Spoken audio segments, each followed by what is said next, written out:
अखंडमंडलाकारं व्याप्तं येन चराचरं तत्पदं दर्शितं येन तस्मै श्री गुरुवे नमः।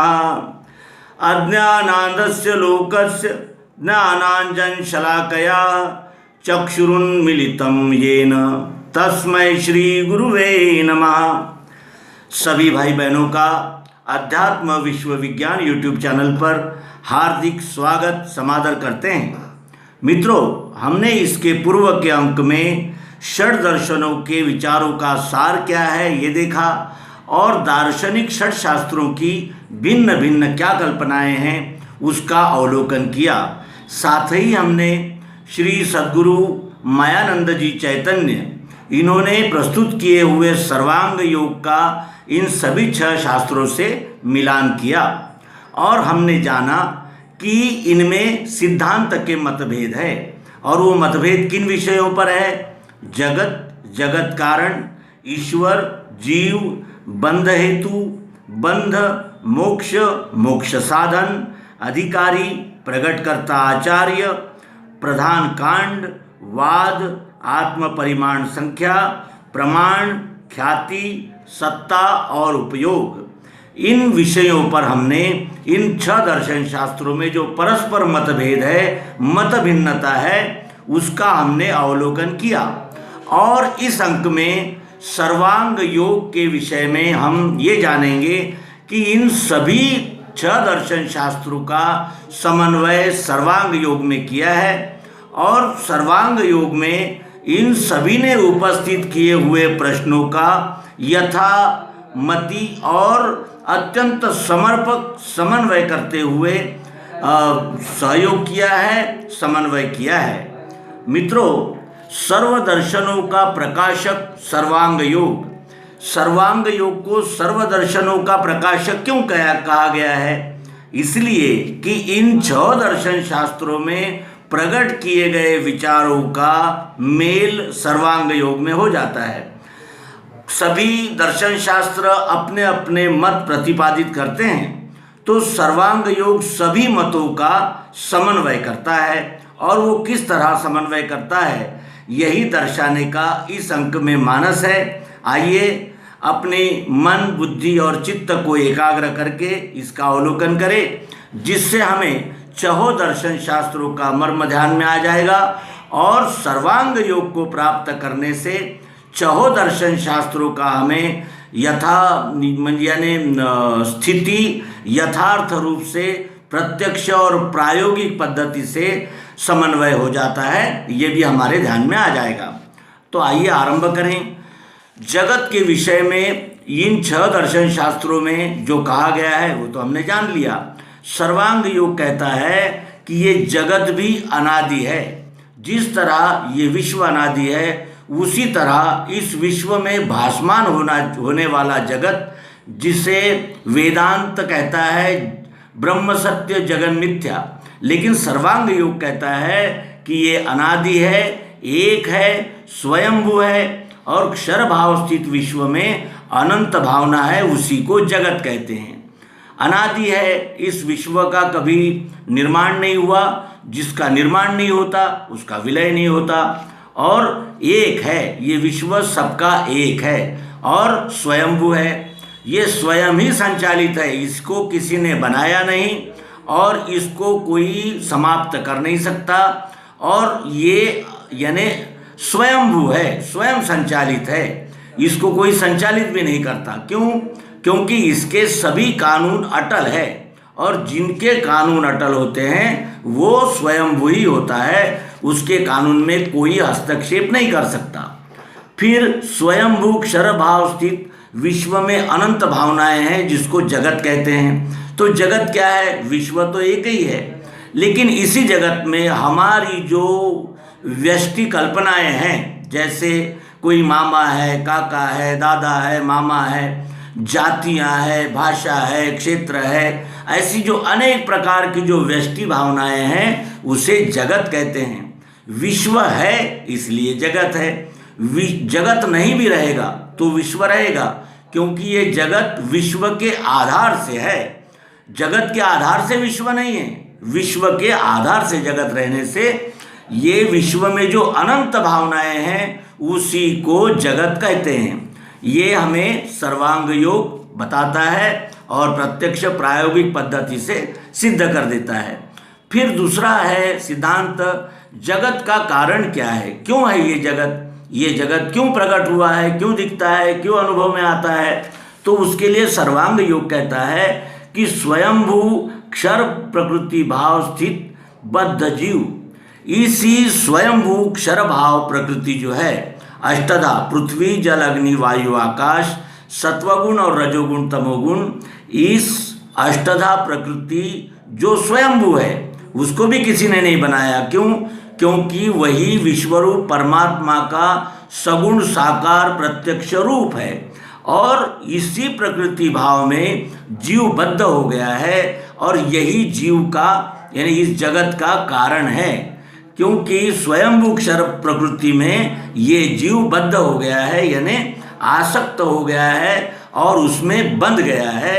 वो जगत भावना को छोड़ना नहीं चाहता और जगत भावना को इस जीव ने मजबूती से पकड़ लिया है और उसमें से वो छूटने का प्रयास भी नहीं करता, क्योंकि जीव जगत को सत्य मानता है। वास्तविक जगत जो है ये रूपांतरण होने वाला क्षर भाव है जो स्थायी नहीं रहता, सतत रूपांतरण होते हुए भी उसका अस्तित्व रहता ही है। फिर ईश्वर के विषय में कहते हैं सर्वांग योग कि ईश्वर जो है वो मायोपाधिक है यानी क्षर रूप समष्टि भाव का प्रकाशक है। इस क्षर भाव जो प्रकृति है जो समष्टि है इस भाव का प्रकाशक ईश्वर है यानी पुरुषोत्तम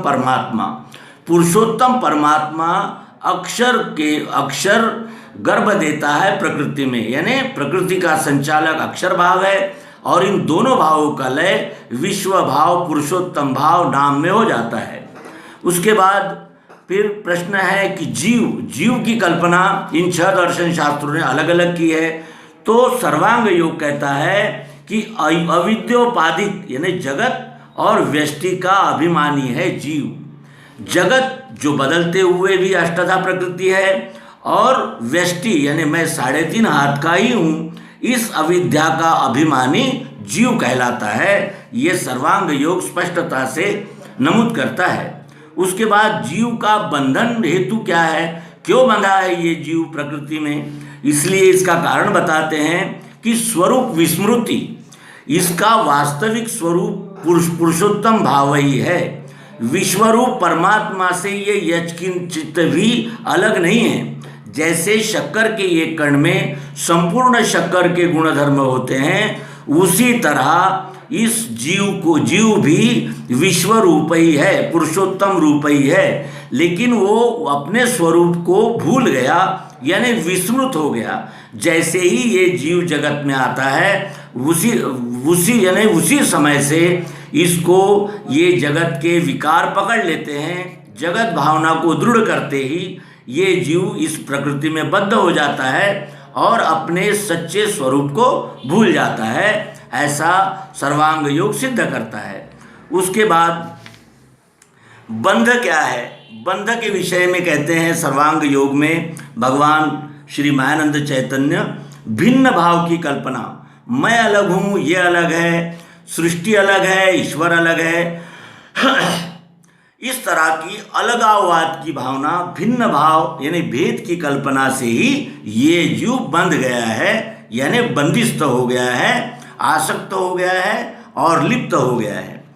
तो इस बंधन से छूटने का यानी इस बंधन से मोक्ष का क्या उपाय है, तो उसके विषय में सर्वांग योग मार्गदर्शन करता है कि भेद कल्पना निवृत्ति पूर्वक यानी कल्पना रहित स्वरूप स्थिति। तो भेद कल्पना जो है वो सर्वांग योग के सिद्धांत से मिलान करने से भेद कल्पना की निवृत्ति हो जाती है और फिर भेद कल्पना रहित जो है वो स्वरूप स्थिति है। क्योंकि भेद कहाँ है, हमारी कल्पना में, और जैसे ही हमें स्वस्वरूप का दर्शन हो जाता है तो हमारी भेद कल्पना की निवृत्ति हो जाती है और निवृत्ति होते ही ये स्वरूप स्थिति में स्थित हो जाता है और इसको मोक्ष मिल जाता है। मोक्ष क्या है? हमने माने हुए द्वैत भावना से छूटना, सभी संशय भ्रमों से छूटकर अपने स्वस्वरूप को प्राप्त कर लेना, यही मोक्ष है, ऐसा सर्वांग योग प्रतिपादित करता है। उसके बाद मोक्ष के साधन क्या है, किन साधनों से मोक्ष मिलता है, तो उसके विषय में सर्वांग योग कहता है कि स्वधर्म द्वारा विश्व सेवा, अपने प्राकृतिक स्वभाव, गुण और कर्मों के द्वारा, यानी वही स्वधर्म है, और उस स्वधर्म के द्वारा फलाशक्ति छोड़कर और अहम भावना छोड़कर जो विश्व सेवा की जाती है, उससे इस जीव को मोक्ष मिलता है। उसके बाद मोक्ष का अधिकारी कौन है, उसके विषय में सर्वांग योग कहता है कि स्वधर्म रतिवान, यानी स्वकर्म निष्काम करने वाला। 4 वर्ण है, ब्राह्मण, क्षत्रिय, वैश्य और शूद्र।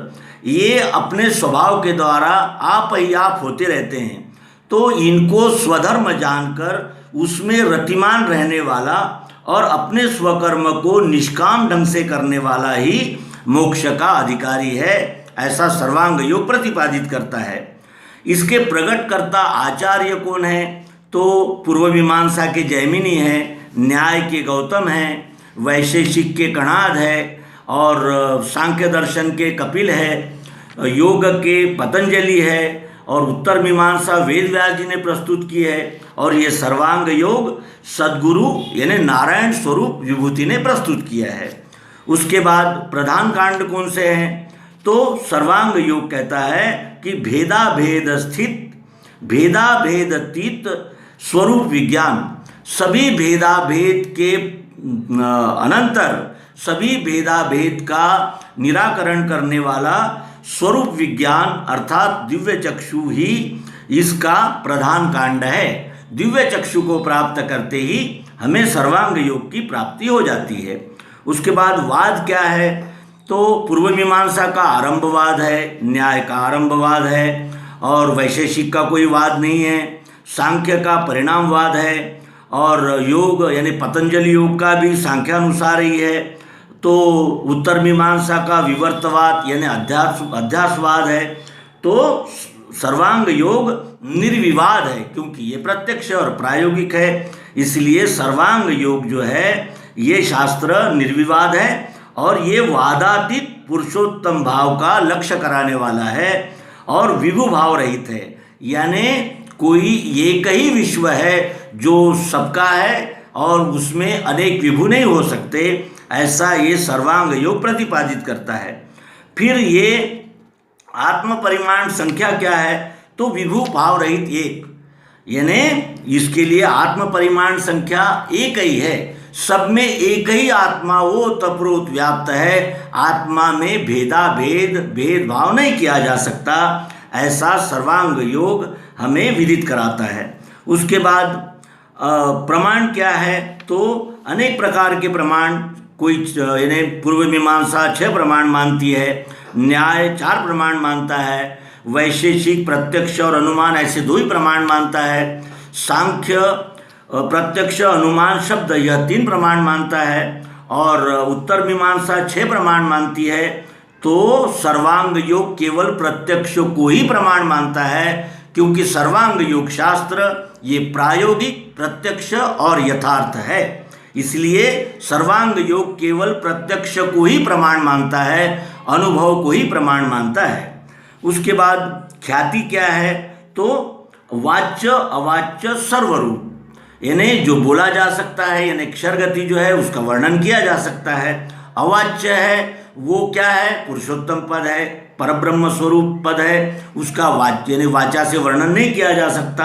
और सर्वरूप है, क्षर भी वही है, अक्षर भी वही है, और पुरुषोत्तम भी वही विश्वरूप परमात्मा है, ऐसा सर्वांग योग प्रतिपादित करता है। फिर उसके बाद सत्ता क्या है, तो सर्वांग योग कहता है कि कल्पना ही सत्ता है, जब तक हमारी कल्पना है तब तक के इस जगत का यानी इस जगत की सत्ता है। हमारी कल्पनाएं संपूर्ण प्रत्यक्ष यथार्थ सर्वांग योग जान लेने पर जब विलीन हो जाती है तो यही जगत विश्व रूप से हमें अनुभव में आता है, इसलिए वो सत्ता मानते हैं केवल कल्पना की। और इस उपयोग क्या है सर्वांग योग का? जैसे पूर्व मीमांसा का उपयोग है चित्त शुद्धि, न्याय शास्त्र का उपयोग है मनन करना, और वैशेषिक का है ऐजन यानी कोई नहीं, यानी सभी जैसे आप करें वैसा।